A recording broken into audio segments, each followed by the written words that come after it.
Hello, my name's David Runciman, and this is Past, Present, Future, the History of Ideas podcast. Today in our series on the lives of 20th century philosophers, I'm going to be talking to the philosopher Alex Carter about someone who isn't always identified as a philosopher. He was many different things. He was a novelist, a playwright. He won the Nobel Prize for Literature. He was also a celebrity. It's Albert Camus. He was, on top of all of that, a fascinating philosopher, and this is about how the life and the thought go together. Alex, we're going to be talking about another life cut short, not as short as Simone Weil, but Camus died at 46, a bit more than 34, but still. Someone who was profoundly influenced by Weil, and we'll come on to that, but from a very, very different background. Before we talk about Camus' background, I just want to ask you one question up front, and I'm really curious to know the answer to this. Was he a philosopher? In that he was a novelist, a playwright, an essayist, a public intellectual, a man of letters. Are you happy calling him a philosopher as well? Personally, I'm very happy calling him a philosopher. I think he was even happy being called a philosopher. What he wasn't happy being called was an existentialist. So that is a term that is often applied to him in a way that he wouldn't have been comfortable with. And we can get into that. But I think, he's definitely a philosopher because he's writing philosophy and because philosophers are writing about him. It's an interesting question because, of course, there is the classic scientist versus philosopher. So you've got Newton and Leibniz, you've got Descartes and Galileo, Einstein and Bergson. At the time when they're debating each other, they think they're doing the same things, but we distinguish between them. With Camus, obviously, it's not quite science that's pulling him in another direction. It's literature. Is he a writer? Would we class Dostoevsky as a philosopher? Again, Camus probably would. We might not. So again, what makes Camus special to us that we're including him in philosophy? And it's probably that we teach him more overtly in philosophy classes. We're trying to get at his theories as much as what his ethics were, I think. And obviously, he's not an academic philosopher, but again, one of the ways in which philosophy has been narrowed as a category, as many things have been actually, is academia has a tendency to put these things in boxes, because Camus is also obviously going to be taught in literature courses. But even though we're in the 20th century, we are before that, aren't we? And we'll talk about his education, but this is not philosophy in the academic sense, because philosophy doesn't have to be an academic discipline. It's actually his attention to ordinary life, to sunshine and kisses and this sort of thing that I think made it possible for him to write fiction at the same time as be a philosopher. So not a head in the clouds philosopher, certainly. You're very much a kind of, I have to live this, so I've got to come up with ideas that are actually useful. And he does oppose those higher intellectual kind of Platonism. He kind of rejects this idea of a kind of higher set of forms and ideals that we have to subscribe to. But he rejects them both because he thinks they're wrong and because he thinks they're useless. As I mentioned, he was very influenced by Simone Weil. But one way to talk about his background is to contrast it with hers. She was an outsider, as we discussed, in many ways. Woman, socialist, communist, leftist, whatever you want to call it, of Jewish heritage, if not in her own mind, Jewish. But she was in Paris, which in the French intellectual world is to be at the heart of things. Camus was a man, he was a white man, he was a French citizen, but he was born and grew up in Algeria, a long, long way from Paris. And Weil came from a comfortable, bourgeois, tight-knit family background. Camus, poor, fractured family. He was an outsider. Is it fair to say that Camus, in his origin, was an outsider? Flatly, yes, because I think there's, as we come on to talking about the controversial views around Algeria, there's a sense in which he's both an outsider to one side and the other side, that he's not going to be welcomed into the fold by either side. I think, interestingly, it is important to say, actually, in many respects, almost in every respect that people would focus on today, Simone Weil and Camus are actually quite similar. But actually class is probably the key thing that differentiates them. And class, I think, is more fundamental than people take it to be today. It's not as widely discussed today as perhaps it should be. It's almost like, oh, that's done with. That was the 20th century. We're done with this. And he is the 20th century along with Simone Weil. So again, class needs to come back into the conversation, but I think it could remain part of the conversation today very much. Where he's coming from with a father who he didn't get to know, a mother who is deaf and illiterate, giving birth to a Nobel Prize-winning literature scholar. There's something remarkable about where he came from and where he went to. University of Algiers is not the same as École Normale Supérieure. So yes, there is this stark difference, but I think it's a singular difference, and there's a lot to unify them. And again, would explain why Camus had this affinity for Weil as well. And as you say, in the Algerian context, an outsider both ways. So the category of French citizenry to which he belonged was colloquially known as the Pieds Noirs. These were the settlers. He was from a settler family who'd moved to Algeria for, quote unquote, a better life. It didn't really work out that way for Camus' family.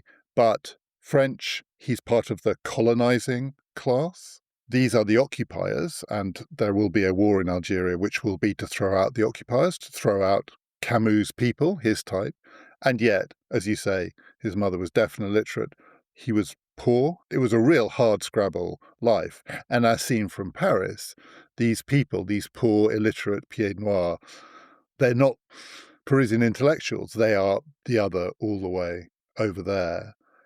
Was it education that saved him? In France, education does often save people in the sense that the French education system does extend to Algeria. You are a French citizen and you have access to a formal education, which is not a million miles away from the education you might receive in Paris. Is this a tale of a poor boy saved by his schooling? And when I say saved, I mean, I don't want to load that too much, but, it's a different life that you can have than the one he had with a Nobel Prize at the end of it. And the thing that changes it is his schooling. And not just that, he becomes a rock star. He's on the cover of Vogue, in a way that figures like Dostoevsky would not have had that kind of fame. So post-war, he has this recognition as this kind of heroic figure who is not just heroic in the existential hero sense, but also actually a war hero, and framing himself like Bogart and, kind of having this allure, and also being very good with women, which again is something uncommon to philosophers. Being good at sport, uncommon to philosophers. I think I need to caveat that when you say good with women, it really depends what you mean by good, because also capable of mistreating many of them in different ways. But I know what you mean. Let's say successful with women. From his perspective. And let's not de-equalize even on the side of the wrongs, being mistreated by them as well. He was fully in love with a woman who was having an affair with her doctor. He threw himself into that life, let's put it that way, in a way that most philosophers kind of eschew that life. And he does appeal to a kind of aestheticism, but he appeals for a communist aestheticism that will lead to a liberation that frees us to live a life like the ancient Greeks would have lived. I mean, he talks about women being able to bathe without bathing suits on for the first time since ancient Greece, which I'm not sure is true anyway, but even if it was, that's the Dionysian romantic ideal that is sticking in his head. So, no, absolutely, we have these controversial views of both a kind of male gaze and also a colonial gaze. But also, just to be clear, his position on Algeria and his position on women in some ways is driven by this position of being in the middle, of recognizing that, he's in some places trying to, I don't want to use the word rescue because, of course, that sounds incredibly colonial, but rescue women who are desperately addicted to drugs. So he actually starts a relationship to get them out of drugs. I'm trying to emancipate at the same time as obviously there is something in this for me. So again, it's complicated, and that's what makes it controversial. But it is also, again, like the Algeria controversy. There's this sense in which he is desperate to see himself as Algerian. And for that idea, one of the things that stuck in my craw a little bit, I'm going to make enemies here as well, I suspect, is when Scotland was voting for independence, me not having a vote. it affects my passport as much as it affects a Scottish person's passport. It affects maybe even my sense of identity as much as some Scottish people's senses of identity. Again, not necessarily, I'm saying there might be much stronger feeling in Scotland, and I understand why that would be the case. And I'm actually not necessarily on one side or the other in terms of that debate. But it was the fact that there are decisions being made that could impact upon my own sense of identity. And I don't see why Camus can't at least voice his concerns. And he is very clear. There are causes to die for, but he couldn't think of any causes to kill for. And that's one of the reasons why he was opposed as well to the level of violence that was being perpetrated.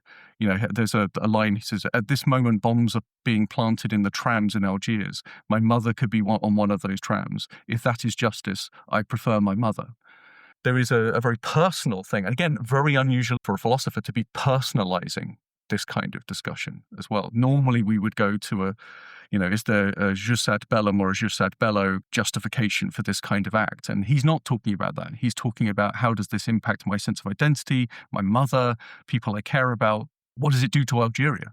And that's also one of his concerns. So he has personal stakes in this, and he's not just that kind of colonial imposter imposing his view upon the world.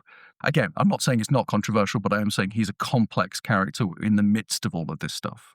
Just to be clear, because we have got a bit ahead of ourselves, what you mean when you talk about this stuff, what we've just been referring to there, is a period later in Camus' life, quite close to the end, from 1954 onwards, during the Algerian War of Independence, when he was really attacked from all sides because he tried to be neutral. He was not on any side. He was against revolutionary violence, but he was also opposed to the patriots who wanted to preserve the integrity of the French state. He didn't really satisfy anyone. He was neutral. He was a pluralist. He tried to be many different things. And as you've just suggested, if you try and be lots of different things, people might pick on the thing in all of that they really don't like. We'll come back to that. To go back to his education, what was the education that he had that took him out of one world and eventually put him in a very different world? As you say, almost closer to Hollywood in some ways than to Algeria. Was it a classic French education? Was it a philosophical education? My understanding is that he started working at his uncle's butchery, and through that enabled him to start reading and studying, and met Louis Germain, who was his patron, who would support him through his learning. And in that respect, I suppose it's atypical in the sense that he needed, quote unquote, saving from, this highly intellectual person, and the expectation that he would go into a kind of manual labor job to support the family, possibly even feeling that pull himself, but at the same time recognizing that his talents probably lie elsewhere. But actually, interestingly, I almost want to give the Camus answer, which is, his education was the football field. It was writing plays. He says that the football pitch and the theatre stage were the places where he did most of his learning. So he almost has a disdain for his academic education. So that is atypical, that people going through education don't recognize that. He recognizes the value that Louis Germain gave to his life, and he names him as the most important influence upon him and Weil, actually, interestingly, around the same time as getting his Nobel Prize. But it is the appeal to the football pitch and to the theatre stage, because again, he sees himself perhaps not so much as a philosopher per se, but as a moralist. And it's this understanding of moral duty that he wants an education in. But he is reading widely. He's reading ancient Greek thought, big fan of Nietzsche. Those are the two brackets, ancient and modern. But then you've got Montaigne in the middle, and he's got a real love of Montaigne and this idea. And you can almost see the feeling of this, again, getting back to a philosophy which is about everyday life, that is about embeddedness. It's more about talking with people and playing sport with people than it is about arguing over abstract concepts and ideals. I completely understand how the theatre is an education. And in some ways, I understand how playing football is an education. And the thing that is often emphasized about Camus is he didn't just play football, but he was a goalkeeper. I don't know, you can persuade me otherwise. I sort of feel this is sometimes oversold a bit, that there is something, and I'm not going to say existential because it's not, as you said, existential, but there's something about being the goalkeeper and the way that you experience the game that fits with the Camus outlook. Do you want to persuade me that this is the key to it, or do you want to tell me that it's not? On the contrary, I'm delighted you said it. In researching this, I learned for the first time, having heard all these comments about football pitches and how valuable they were to him, that he played for 2 years. 2 years in football. The reason he stopped playing football was a medical reason. It was TB as opposed to anything else. And there would have been war as well, which would have interrupted it as well. But this obsession with football as a source of learning, I think, is interesting. This idea of fraternity and team play and engaging. There is something Aristotelian about, fitness of body and mind. And you could imagine someone who perhaps is ground down a little bit. There is this sense in which, growing up as he grew up, there would have been a lot of grinding down, not many opportunities to exercise mind and body. And I think standing in goal is kind of the perfect job for a philosopher. Although ideally he would have been a bit taller. But the perfect role is to sort of stand there and think a lot of the time whilst you're staying engaged with the world. So just to be clear to everyone, I don't think that being a goalkeeper is sitting around twiddling your thumbs waiting for someone to kick a ball at you. That's not. I realize there's attention required, but there is also not as much attention perhaps as would be necessary if he was, say, a striker. So I think there's an element of detachment at the same time as camaraderie. Maybe that's what appealed to him, is it perfectly exemplified his role within society as this detached but still part of the team player. Yeah, because it is again, I don't want to, having said I'm a bit skeptical, I can see it is the insider-outsider role, and the goalkeeper is part of the team and is often the one they all rush to embrace, and yet the goalkeeper is the one apart. The goalkeepers always face the possibility of both heroism and disgrace in a way that the other players don't. My son is a goalkeeper, and I've watched him play, and I sometimes find myself thinking, it is a bit different, and everyone is looking at him slightly differently from the other players on the team. And it's morally heightened, therefore. Yeah, it's the extremes, which again is a role that a philosopher might play. They get condemned. As I say, if he was purely a novelist, I don't think his views on Algeria would necessarily bother people so much. Although maybe modern authors being an exception to that, because there are plenty of controversial modern authors. But being a philosopher does mean that and being a moralist, someone who's himself interested in morality. I mean, someone who himself fought for the independence of his own country from the Nazis. It sticks in our craw a little bit that he would hold those positions. So again, he does deserve extra blame, gets extra praise, extra blame for the role that he plays as backstop to these kind of social disagreements. We're going to come on to the ideas, but one more question about I suppose it's his formation, in that he had another insider-outsider experience, but I think in some ways more conventional in the 1930s than his Algerian thing, which does set him apart.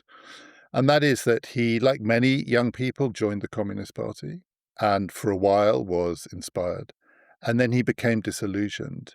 And he became disillusioned, as many people did, not everybody. Some people stuck with it. Sartre, de Beauvoir stuck with it. But he became disillusioned by Stalinism in the 1930s and the things that were emerging in the 1930s, the show trials, the terror, and so on.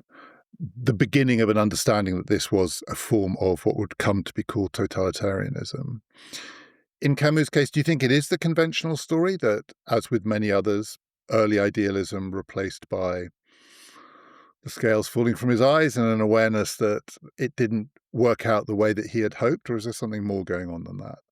I know we're going to come on to the absurdism, but I think it's that sense of the threat of nihilism that comes in where if you tear everything down, what are you left with? So he doesn't want to do that. He wants to replace it with something else. And so is communism that thing? Is that what needs to replace the current world order? Everyone is saying that it is, or many people are saying that it is. Those who are on the counterculture side of things are saying, we need this communism thing to replace these awful current institutions that we have. He then goes down that line, perhaps quite cynically, to some extent anyway. So was he ever a true believer? Although one of the things I've always liked about Camus is the sense that he changes his mind, or that he's at least open to changing his mind, that he's not dogmatic, that he doesn't just sign up and then tribally defend his position. And again, it's very similar to the conversation we were having about Faye. about this idea of, communism appealing, but when you see its reality, perhaps, we need to think differently. And it's not that I've lost the reasons for my attachment to the ideology. It's that I've seen how the ideology needs either to be improved or changed in some way to stop what happened from happening. So he loses friends. And again, partly, being an outsider probably wouldn't necessarily bother him so much that he lost these Parisian supporters of his because he turns his back on communism. But he's doing it, I think, for reasons that would have taken him there in the first place. So it's entirely consistent, and yet at the same time, he's not attaching himself to a set of ideals or a set of standards. I think that's quite appealing about him as a character. Just as Wei's warning to the communists to say, don't assume that this is going to give you everything you ever wanted. I want you to have everything you ever wanted, which is why I want you to be really cautious about communism. So he's also appealing in a way to communism early on, in a way that communists would find very distasteful anyway. This is a direct quote. "We might see communism as a springboard and aestheticism that prepares the ground for more spiritual activities." That's not necessarily how communists were seeing that particular drive towards communism. So I think he wants to get back to a more Dionysian picture. He's very Nietzsche in that respect, but thank goodness he didn't look at the other side of that political divide and think, oh, maybe that's the route, as some people did then. So he was very much thinking this is a better pathway to trying to achieve the kind of liberation that we want to see for people. But then seeing how it actually unfolds and what people are like to each other, and especially what it does to the individual, not such a fan. I was going to say, because one of the temptations of that era, so the worst temptation where the devil came into the story, was people who rejected communism and went all the other way. But more often, it was to go from being a communist to an anti-communist, and an anti-communist itself became a kind of ideology, and then into the Cold War. And after all, Camus lived through to 1960, so he saw all of this emerging. Many Trotskyites became neocons, Cold Warriors, and all the rest. Camus, it feels like, was always trying to find that middle ground. And for some people, that made him rather a bland political thinker, a sort of too small L liberal, a centrist, a person who wished the world could be a little bit better than it was. But actually, in that era, it was quite hard to resist the temptations each way. You were being pulled often. If you're not one of these, you've got to be one of those. And to me, one of the things that's appealing about Camus is quite early on, he seems to have decided, I'm not going to be one of those or one of these. I'm going to be something else. And with the small L liberal thing, that might be what some people do find appealing about it, and maybe is this kind of middle of the road, acceptable face of counterculture challenge. But at the same time, we have to remember at this time, liberalism probably was a fairly radical idea. That it wasn't the established state. We think now of liberal states as being the norm, and that's not what it was. It's very much what became after a kind of anti-totalitarianism or more liberating. In many ways, it's distinctly French, his attitude that it's, that I want liberté, égalité, fraternité. I want these things to be the cornerstone of how we live. And we're not seeing this everywhere we go, and especially not in Algeria. But we're not seeing it, especially with the Nazis sweeping across Europe either. So again, he has these kind of moments that require him to act. But as you say, coming into later life, this is where perhaps there's an element of disillusionment. But I just think he was never illusioned. I think he was always just taking a line which most people would consider quite reasonable to defend the values of ordinary life and of togetherness and placing humanity centrally to this, right? The human condition is precisely to place humanity centrally to this. I want to ask you about the labels. So you said not existentialist, and I'm going to ask you why. But another label that's sometimes attached, and you've mentioned it, is absurdist. He was a philosopher of, it's sometimes an ism, absurdism. Why not an existentialist? Is the absurdist label better, or should we reject all the labels that have an ist or an ism when it comes to Camus? We could reject existentialism as a label, period. Because what you say is an existential thought is where you're talking, for instance, no one says, I'm an ontologist, Or rather, they might, but that's because they do ontology. They study ontology, but it's not a school of thought to which they subscribe. Ontology is, I'm interested in the nature of being. You can find a metaphysician, but a metaphysician would probably then define their own metaphysics by a particular name, like realism or positivism or something like this. So they would have these kinds of names attached to them. And so the operator, perhaps, existential thought would be something like, your existence precedes your essence. And that was the thing that Camus didn't want to embrace, partly because it removed this level of humanity back to it. It kind of strips us back to a perspective on the world. And you could argue that, for instance, that animals, sentient plants, even plants that can turn towards the sun, for instance, their existence precedes their essence. Does it? I don't know. Does that make sense to say that about them? Because Sartre wouldn't think so, because your existence preceding your essence means that whilst a cup has a purpose, your purpose is to find your purpose. So you're unique amongst all things. And I just feel like, that's a kind of detachment that Camus didn't appreciate. I have a lot of time for the claim that existence precedes your essence. It's incredibly unpopular now, though, of course. Most people would want to place their identity before their existence and say, this is why I think this way. It's because I'm a white middle-class man from Britain. That's why my thoughts pan out this way, which is, of course, slightly absurd, because very few people check their passports to make sure what their views should be. We think things because we think they're harmful to people, and that's why we think they're bad. We don't think they're bad because we're British. And yet, if we weren't British, we might not think they were bad. And that's what makes us go, what's going on here? So that's a messy debate that we can have. But the reason for absurdism is the fact that he thinks we are desperately searching for meaning in a meaningless world. And that is the absurdism. The absurdism is not that the world is absurd. It's not that we're absurd. It's the ill fit between us and the world. That's the problem.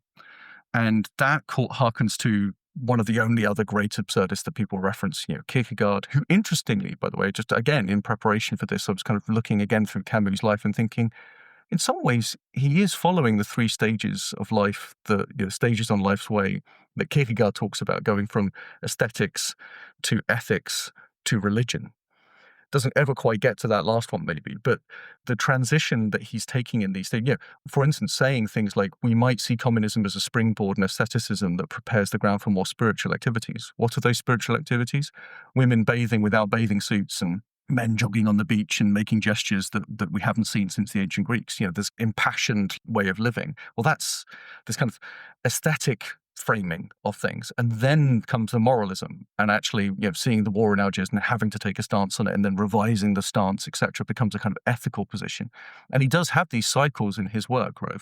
The philosophical work, the play, the novel, and then working his way through these things. And we do see those sorts of patterns unfolding in a Kierkegaardian way. It's kind of wonderful that these two philosophers can be brought together in that way. So I prefer the term absurdist, but I also just don't necessarily think it's so vitally important that we label him in a particular way and that we engage with the ideas at the level of the ideas. If life is absurd, one of the risks is that we feel despair. You can become a nihilist if you think that life is absurd, because you think, what is the point? For Camus, and was he influenced by Nietzsche in this? I don't know. But for Camus, what were the ways of avoiding that trap? The myth of Sisyphus. Sisyphus, who is endlessly pushing a rock up and down a hill and who is experiencing torment the entire time, we can imagine him happy, which means we can imagine ourselves happy, since Sisyphus is meant to stand in for us. So I have to say, I think it's incredibly uplifting, because it seems to me it's a kind of superpower to be able to make oneself happy. Now, I realize it's more complicated than that, but it's also not. And this is where an existence precedes essence point is coming close to what Camus is trying to allude to here, this ability to commit, to have an attitudinal or an orientational focus on the moment. What we were talking about with Weil is this notion of attention. And the solution to an eternally lived life that's utterly pointless, pushing a rock up and down a hill, or a finite mortal life, is to commit to now, that this moment now can be viewed as eternal. And by committing to this moment now, as if from outside, as if, to say, I can embrace the whole of my life, I can have the whole thing, which is a very Nietzschean idea. So Nietzsche and Camus have this very similar recounting of an eternal return. For Sisyphus, it's the rock returning endlessly. For Nietzsche, it's this circle of our life that repeats itself over and over again. A demon comes to you and tells you your life's going to be lived, and the hourglass of your life will turn over and you'll just live it exactly the same way again, and then reverse again and again and again forever. And how do you respond to that demon? And Nietzsche very much only is interested in talking to the people who will say, yes, I can have it all. I want all of my life again, all the worst bits, all the most embarrassing bits. I don't care, because they were the expense paid for everything else. And actually, it's not even a theodicy. It's not that I have the bad bits in order to pay for the good bits. It's that all of it is my life. So there's this sense in which you have to live your life and commit to it in its ordinariness, in its basicness, in its triviality, in its simplicity, in every little detail and in the whole. And I think that's what's beautiful about Camus and what he's building out of a kind of Nietzschean idea. And is myth central to this? So one of the ways he wrote in all of these different genres, but myth is clearly a key part of it.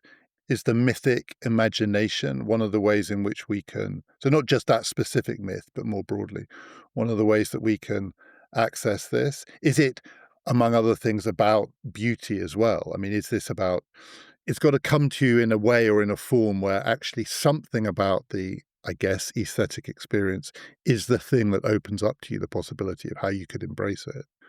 It's not going to be analytical, is what I'm trying to say. It's got to be something else, in the way that Nietzsche is not an analytical thinker. And Nietzsche calls for us to live our life like a work of art, and Camus is creating these works of art and very much centering his works on those figures. It's interesting, isn't it, that The Outsider focuses on an individual who is called the existential hero, given that we're all the existential hero. It's the same kind of strangeness that you might feel reading the myth of Sisyphus and thinking, but I'm not like Sisyphus. I don't do the same thing every day. I don't live forever. So why is this the same as me?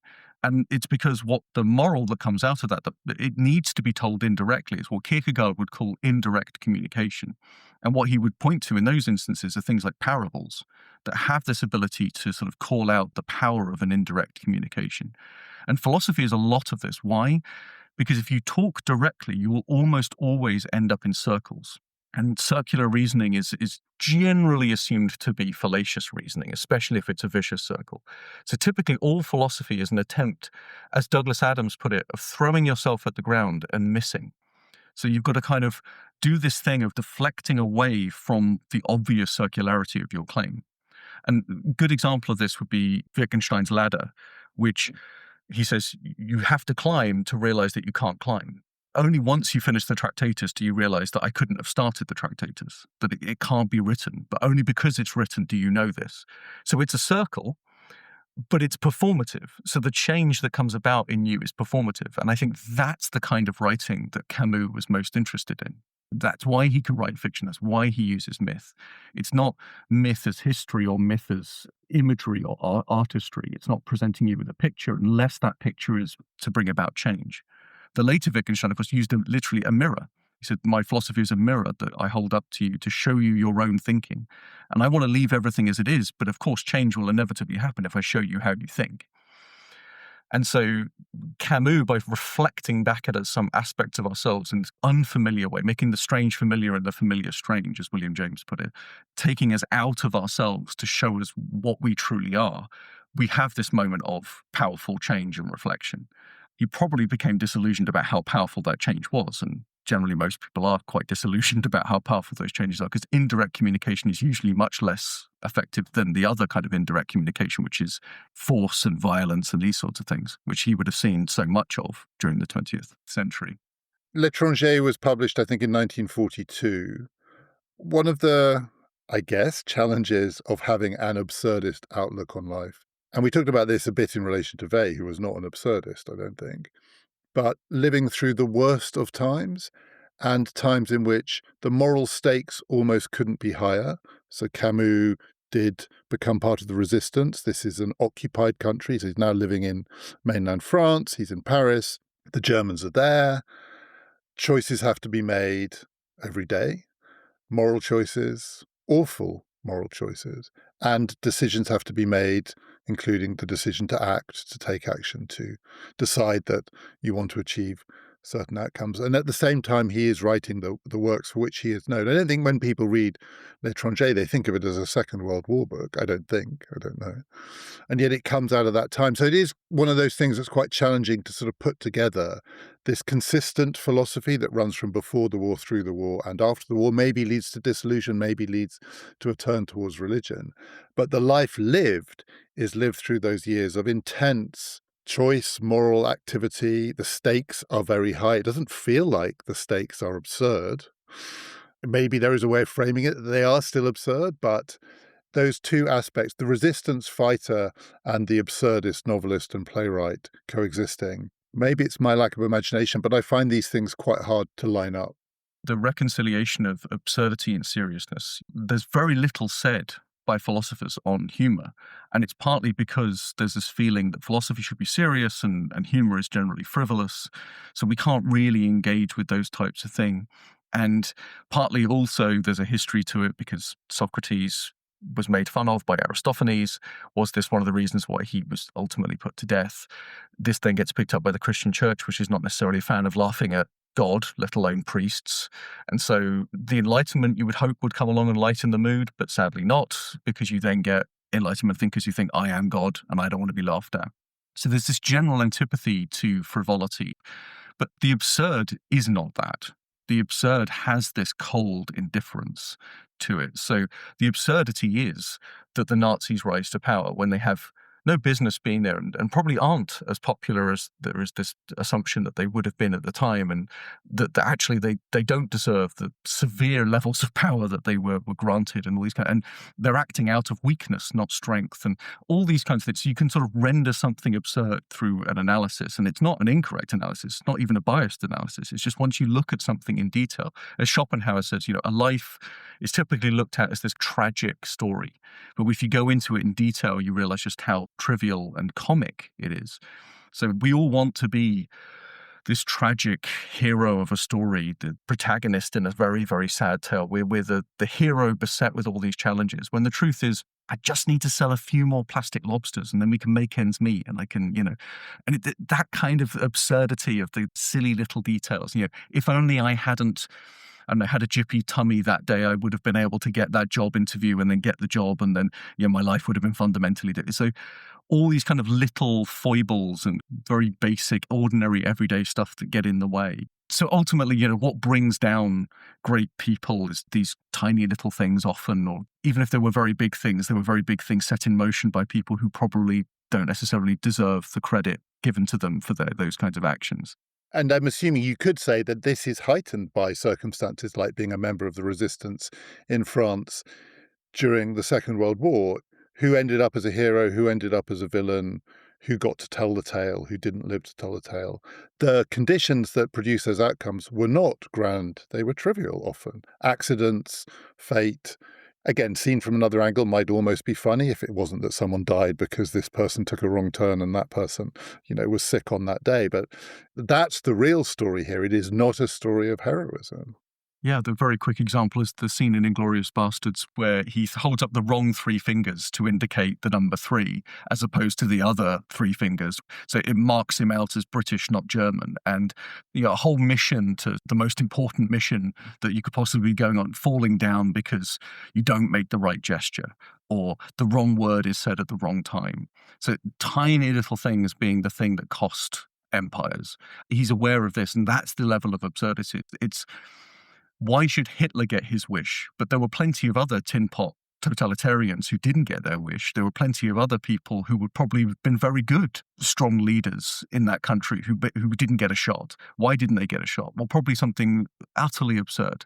And that a very short man should be championing blonde-haired, blue-eyed, tall people. It just, again, there's a level of absurdity that we can enter into, but we're kind of inured to it by this point. I was always haunted as a child by a war film that I saw, and I can't remember which film it was, but I've always remembered this scene, and I often find myself thinking about it throughout my life.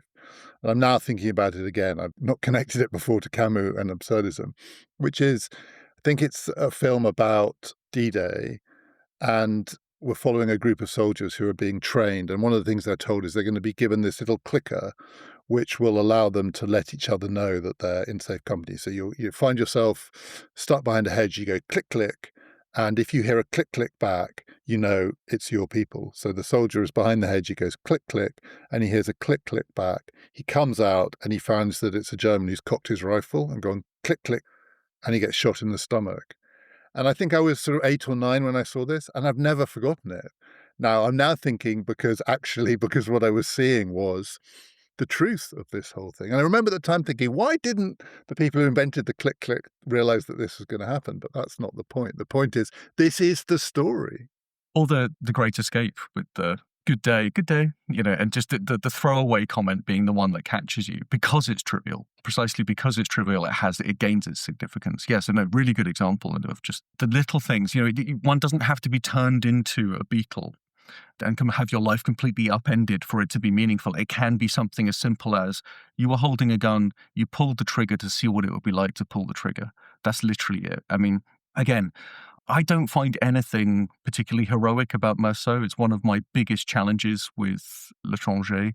I don't find it compelling as a story about heroism, because you could pick anyone in that story and presumably they would be an existential hero because they're all facing the same absurd world. Why this character in particular has to be picked out, I honestly don't know. And it doesn't necessarily make it endearing as a vision, because if that's, again, we've talked about how Camus wants to not just tear down. It's not a nihilistic vision. It's meant to be a hopeful vision. I don't find that hope in there. It seems to me showing the response that someone could give to that situation positively, rather than, again, there are absurdities that we would face, but ones that we bring about ourselves and ones that we just refuse to accept or just willingly accept the absurdity of our situation. I don't see why willingly accepting the absurdity of a situation necessarily leads to something more than nihilism. And that's problematic for him, at least. And yet, the myth of Sisyphus, other of Camus' writing, you do find hopeful? Written the same year. So absolutely, it's very strange to me that that's the novel that reflects that kind of philosophical viewpoint. So I suppose Meursault's superpower is his willingness to just accept what's happening to him. But again, it removes his agency at the same time as affirming it. And it's problematic to me. I feel like maybe that is a condemnation of the philosophy? And I think, no, I don't think that's true. Because maybe the point is this, that if even Meursault can be an existential hero, then we can all be existential heroes. So if Sisyphus is an example of us and can have meaning in his life, then Meursault also can have meaning in his life, because who has a less meaningful life than Sisyphus? Do you think it's because the mythic version is the myth, but the novelized version, it then becomes someone's story? I mean, so Sisyphus may be all of us, but Sisyphus is also not actually anyone in particular. I mean, I know he is in one sense as a name and so on, but once you get the novelized version of whatever the philosophy is, you are telling someone's story. And once it is someone's story, it's not the same as being the myth from which we can draw the lesson. It becomes something different. Maybe. And maybe, kind of a Jungian archetype speaks to the same kind of mythos, but places it within all of us. Whether that's correct or incorrect, there's this idea that there's these archetypes that we're all operating in accordance with, these pictures that don't have this analytic, propositional content, but nonetheless are guiding how we think. And I found that quite appealing, and I think Wittgenstein would find that quite appealing, the idea of the aspects and pictures being significant. With Meursault, yes, this idea that we're picking this one person out, and I suppose maybe there are literary scholars screaming at the podcast right now saying, it's self-contained. The story is self-contained. The whole point is he's our protagonist, so that's why we're looking at this particular self. Yes, you could write a story about others. Why has he picked this one? It's his story. Write your own. So maybe there's that sense in which anyone could be telling this story. And maybe it's also that Meursault reflects an attitude which is not, like Simone Weil said, daydreaming. It's not wishing the world had meaning. It's acknowledging that the world is meaningless and living regardless. But it does feel like it's self-destructive, nihilistic, and all these other things. That's not, I think, where he wanted to leave us. And maybe, again, it's partly like Kierkegaard, who writes in pseudonyms, the point of that being, I don't want to be the author. I'm not the authority. You have to be the authority. I'm telling you these stories to give you opportunity to react. So maybe it's on me, and I'm failing, that I have to react to Meursault by finding that meaning in my own life rather than looking for it in his. As he said, after the Second World War, Camus became progressively more famous. He became a celebrity. He eventually won the Nobel Prize for Literature, the second youngest, I think. Rudyard Kipling, weirdly, it's very odd, was the youngest. Very odd prize, the Nobel Prize for Literature. Anyway, he had a complicated, somewhat rickety love life, but he lived life to the full. But you also suggested a kind of disillusion set in and possibly a turn towards religion. Are all of these things connected? The fame, the disillusion, the turn towards religion? There was always this capacity. Like I said, there are echoes of Wei's own thinking within Camus' thinking. Dostoevsky was equally challenged by religion. I think there's a beautiful aspect of the brothers Karamazov where the brother who's gone mad because he's taken responsibility for his brother's actions. And therefore, the idea of taking responsibility for everyone's actions, not your own, but to take responsibility for every person's actions, which is theoretically possible and a Christian command. We're expected to do this. And his brother, the religious brother who does do this and does it with sanity, is the one who's caring for him at the end. And I feel like almost there's that aspect to Camus' way of thinking, at least, maybe not reflected in how he was living at the time, because it was obviously much more glitzy than perhaps any of the brothers Karamazov's lives were, or even Dostoevsky's own. But this idea of, I need something more than this. There has to be something more than this. And being open to the possibility of religion. So in The Plague, for instance, which lots of people have been reading recently, I can't think why, there's the priest whose medical sheet at the end of his bed just says doubtful case. So Camus couldn't kill him off, but neither could he totally, so he couldn't completely get rid of him, but neither could he totally endorse what he's offering. And I feel like he's always feeling that same sense of being cut off from a kind of religious form of life, but recognizing its value at the same time. And again, Kierkegaard being what I would say is the corollary to Camus in many respects, someone who I'm sure he was aware of, not least through other philosophers, but offering this possibility as well. And again, I've read Kierkegaard and always struggled with this last step, this teleological suspension of the ethical, and this command to do more than what is good. Maybe this was the same struggle that he was having, and maybe we're meant to struggle with it, and that's part of the point. But again, maybe philosophers aren't necessarily best placed to do this. So again, the joy might be in inspiring others to engage with those thoughts in ways that they could actually then take them up. And what was the draw of Simone Weil? Was it for these reasons? I mean, I think he came to her earlier than this, but was it because she, in a way, filled that void for him or gave him an indication of how to fill it? I think she offered, in some ways, that alternative vision to that nihilistic option of just tearing things down. The need for roots in particular and texts like it, the text that he was publishing on her behalf in France, just as T.S. Eliot was publishing her work over here in English, were the ones that he was choosing to emphasize. But saying that he owes this great debt to her for this camaraderie, this sense of, if anyone reflects my thinking better than anyone, it's her. And calling her the most important person since Marx is also probably quite telling. That it is more towards the political thought, but at the same time, I cannot help but think there is this undergirding focus on the moral aspect of it, which for Weil inevitably leads to the religious, and which he might be thinking to himself, everything I've railed against in religion, she also rails against. What then stops me from embracing the theology that she's presenting me with? And I don't know if he has any option. There's no sort of obvious reason for him to object to this idea of the sea having its beauty in its indifference to us and its necessity to just unfolding as it must. This is precisely the absurdity of the world that we live in that Camus is reflecting. And at the same time, she finds meaning in that. It's the bond of separation thing that maybe was the opening that he needed to get into that way of thinking. Was some of the disillusion also political in that the Second World War is over, the absurd but bad Nazis have been defeated, a Cold War world is emerging, France is living through the Fourth Republic, in which, frankly, politics was pretty absurd. The Algerian War broke out, in which Camus didn't have a side because he couldn't embrace either side.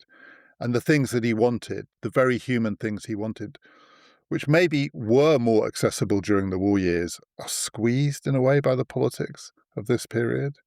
And he was attacked from all sides. I mean, he didn't really have a tribe, I think, in the post-war political era. He wasn't a joiner of the big grand movements like Sartre remained. Sartre, it's Stalinism, then it's Maoism, it doesn't matter, but Sartre's fine with the isms. But Camus is not, certainly in political terms. Do you think that also took its toll? I feel like that's not a change for Camus. That he remains the outsider. He remains the person who's on the fringes. I think he does certainly find a home, perhaps globally, a kind of recognized figure.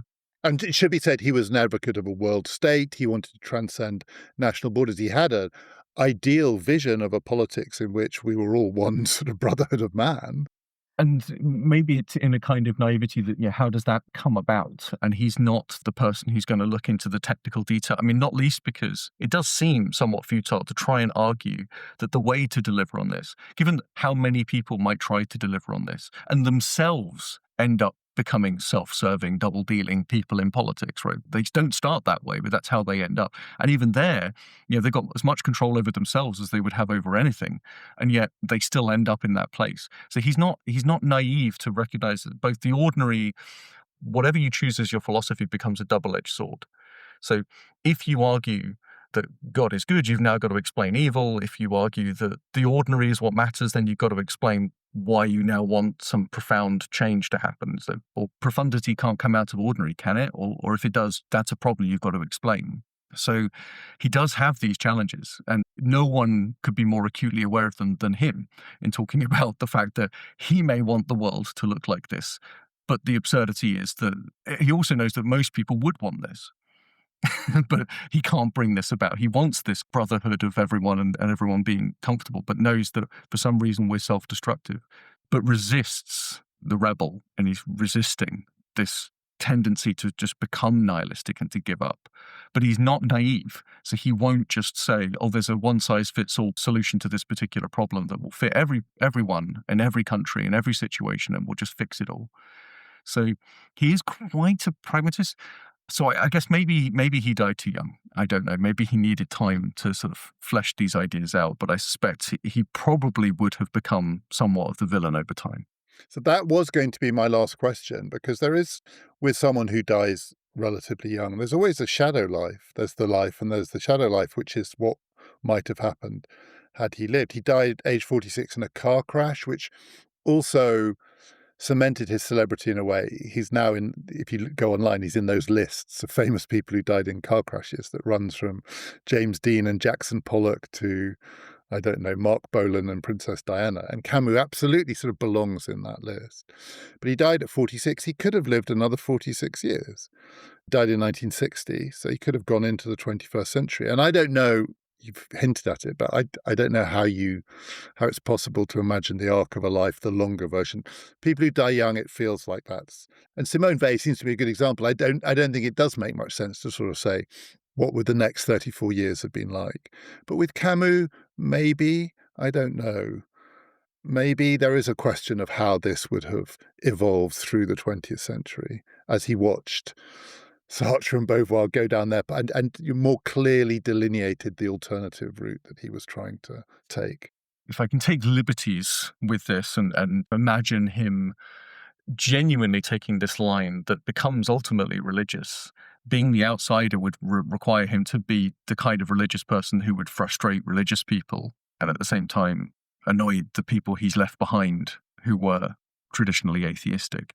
So I could see him adopting a more his next cycle becoming a parable, a play about Christianity or possibly even another religion, and a novel of the same kind, something like a Brothers Karamazov with a Jesus figure turning up to tell this story. So I wonder if there is this Kierkegaardian next step, stages in life. Kierkegaard said we have to live a certain amount of time to go through the stages in life's way. You can't do it by the age of 11. So a certain amount of time is required. He may have achieved all he could achieve in terms of that particular development, if it even was a thing. Or it may have been that it would have become more distinctly religious for him, perhaps. There is also a tendency within philosophers to kind of open up to the possibility of religion as they get older. That is something that typically does develop over time. But with him, I don't know, because such a wild child, not so much a child of the 60s, because that's precisely when he died, but he sort of typifies that era as well. So again, I suspect he would have remained counterculture figure and possibly even then disappeared into obscurity if he couldn't stay in that edge. But the way for Camus to have stayed current would have been to be the frustrating character who sits in between and plays one side off against the other. Again, not deliberately, but for very profound reasons, getting into a discussion of religion precisely to change religion into something that it needs to be. And there is the tawdry version where he died, I suppose, just before the age of TV, but a world would have opened up in which the French intellectual chat show, I can see him on panels with sort of Solzhenitsyn or whatever. There's a sort of way in which you can see less dignified second half of the life to the first half of the life, which was the whole life and was in many ways completely glorious. I think your account is more realistic, although I think in part of me, I think maybe he would have become a sports commentator. Would have been kind of lovely to go back to his roots. I think almost certainly not, by the way. It would have been a philosophy commentator or a literary critic or a firebrandish type character. I mean, would he have found his way into deconstruction as well, which is obviously arising around that time and frustrating people, because that was also not a popular stance to take. But deconstructing literature whilst you're all writing it, that could be something that would be interesting to see. But in a way, he was doing something like that. He reminds me a little bit of some more modern writers like Maurice Blanchot, who was also a Kafka scholar himself, but wrote in shocking ways about the creative act of the writer being to cease to exist to allow something else to be, that kind of very Weylian way of thinking. And again, maybe he would have gone into the more critical thinking, critical theory, creative thinking zone, where it's about how do we get out of our way and allow something new to be born. It would be nice if he had maybe had an opportunity to bring about new possibilities, or just maybe have another series of ex-wives, which I think is probably also likely. Very Russellian in that respect.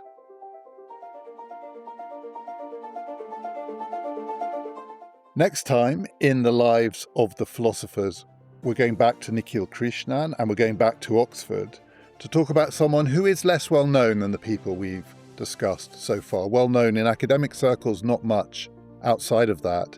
An absolutely fascinating philosopher, a seemingly very conventional man, but an unconventional thinker and in some ways an unconventional life. Next time, it's J.L. Austin. This has been Past, Present, Future.